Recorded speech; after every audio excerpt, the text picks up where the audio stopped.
6 காண்டங்கள், 10,500 பாடல்கள், 96 வகையான விருத்தங்கள் கொண்ட கம்பராமாயணத்தை அரங்கேற்ற கம்பன் அடைந்த இன்னல்கள் என்னென்ன? சோழ நாட்டில் வாழ்ந்த கம்பனுக்கு பாண்டிய நாட்டில் கோவில் இருப்பது எப்படி? அவையடக்க பாடல்களில் கம்பன் ஒளித்து வைத்திருக்கும் ரகசியங்கள் என்னென்ன? இது போன்ற பல வினாக்களுக்கு கவி சக்கரவர்த்தியின் பணிவு என்ற இந்த ஆய்வு நூலின் மூலம் விளக்கம் தருகிறார் திரு பாரதி கிருஷ்ணகுமார் அவர்கள். கம்பனின் 6 அவையடக்க பாடல்களை எடுத்துக்கொண்டு இதுவரை யாரும் விளக்காத கோணத்தில் கம்பனின் அகக்கண்ணாக மாறி ஆதாரங்களுடன் அவையடக்க பாடலுக்கு பின்னால் இருக்கும் ரகசியத்தை சொல்கிறார்.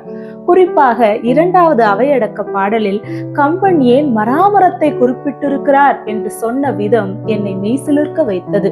இது போன்று ஒவ்வொரு அவையடக்க பாடல்களுக்கு பின்னால் இருக்கும் அர்த்தத்தை அவரின் ஆய்வின் உணரும் பொழுது பிரமிப்பாக இருக்கிறது. தடைகளை உடைத்தெறி, உலகம் நாளை உன்னை வணங்கும் என்று கம்பனை வைத்து ஒரு தன்னம்பிக்கை விதையை நம் மனதில் தூவுகிறார் திரு பாரதி கிருஷ்ணகுமார் அவர்கள். அவையடக்க பாடலில் கம்பனின் பணிவை மட்டுமே பார்த்த நாம் இந்த நூலை வாசித்த பின்பு அதில் கம்பனின் துணிவையும் காணலாம்.